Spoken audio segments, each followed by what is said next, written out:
contained in the budget in this regard, because there are quite a number of things that were captured. And I want to know, what's the specific allocation in terms of recruitment into the security services? We're recruiting 10,000. 10,000? 10,000 across the security services. That's the Army, Air Force, Navy, Air Force, Police. Navy, no.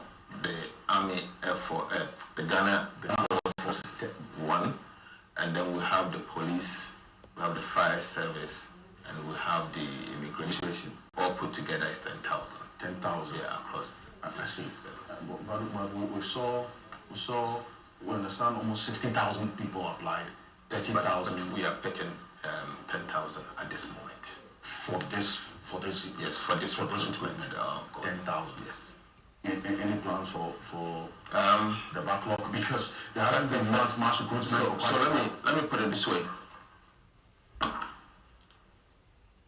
We have training institutions, so you don't just recruit them and don't train them. True.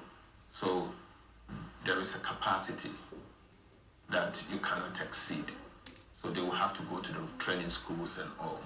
And from the work we've done for the 2026 fiscal year, we can comfortably recruit and train 10,000 across the sectors. And that's what the budget has provision for.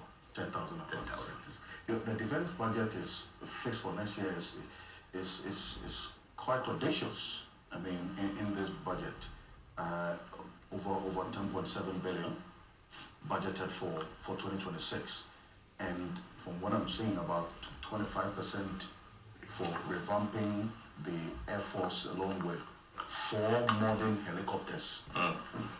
4 modern helicopters. When is the procurement for these helicopters starting? Okay, so you know, helicopters are not off-the-shelf items that you can easily be able to purchase.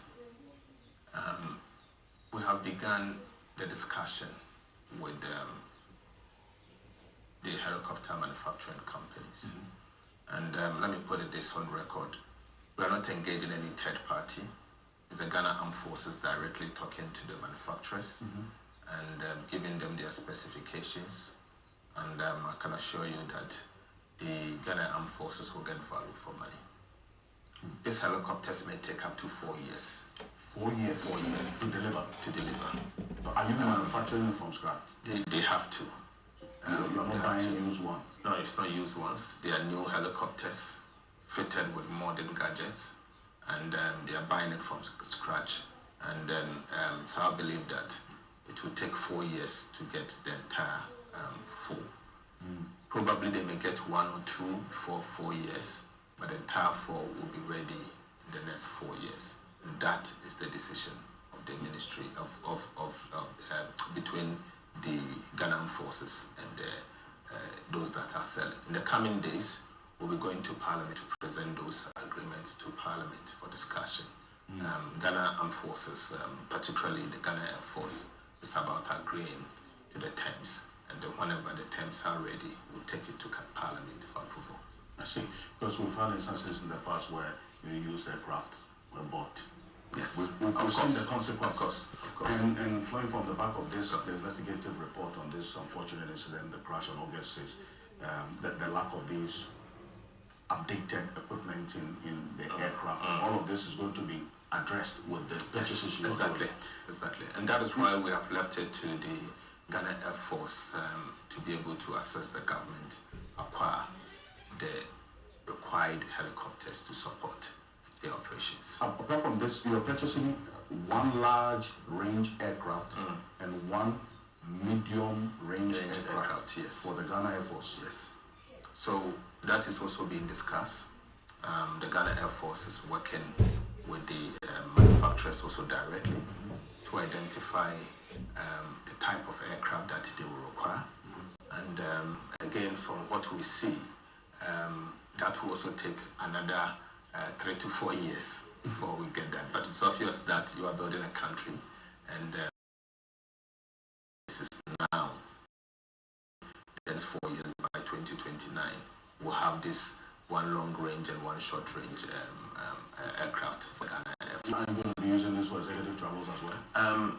It depends on the president of the day, but the Ghana Armed Forces obviously has a responsibility to pilot the president or executive anytime the president is traveling around. The criticism about this is that what exactly is the need for this? And why you even purchase? Do you know? Some of the questions that the minority has. Okay, so let me come to you on this. The former president spent quite a lot of money chartering planes and obviously using it for official duties. Have you considered the cost of chartering to the state as compared to the cost of buying? Today, we may spend, let's say, $50–60 million to buy an aircraft, enough to be used by the state and secure the safety of not only the president, but also the executive, and also be available for other use for the state. $50–60 million. Now, if you go back to history, you notice that the charterings that has been happening alone may be equal or more than the $50 million United States dollars that we have spent. And so I ask myself a question: is it necessary for us to charter at all? And thankfully, the current president has not done any chartering for himself. And then obviously he flies commercial when he has to, but he cannot continue to fly commercial. John Mahama has never chartered a flight since he became president. Have you seen him charter one? Have you seen him charter one? No. He's not chartered one. As long as I'm concerned, I haven't seen him charter a plane for his use. No, he uses commercial flight. And there are instances that we've seen him even use Jata, his brother's plane, to support his travels. But obviously there's the need for us to have an executive flight. The truth is, purchasing an executive flight doesn't mean the president will be the one to use it. It may take 4 years. You remember President Kufuor purchased flight, the current Falcon was purchased by President Kufuor, but he never had the opportunity to use it until he left office. Another president came and used it. But we are building a country. The fact that President Mahama may not be the one to use the plane for the state does not mean it should not be purchased. There will be a president in the future. This country is a going concern. And so there's the need for us to have a flight worthy of the Republic of Ghana. I see. That's what we're But so taking into consideration the expected date of delivery to be the next 4 years, though it's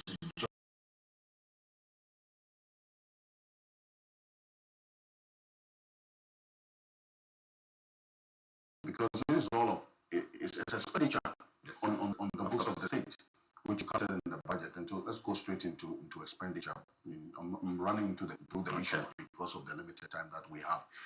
For expenditure for 2025 as compared to 2026, I've seen it go up by 12.4%. Confirm that for me. correct. It's going up. 2025, we saw 268 billion total expenditure and appropriation 293 billion. Correct. You want to increase expenditure in 2026 from 268 billion in 2025 to 302 billion.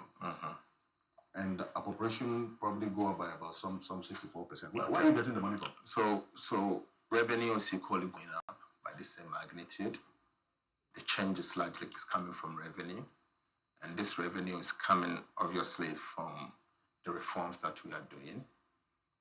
The VAT reforms, as you see, is revenue neutral, but we have actually engaged in a comprehensive domestic tax reforms.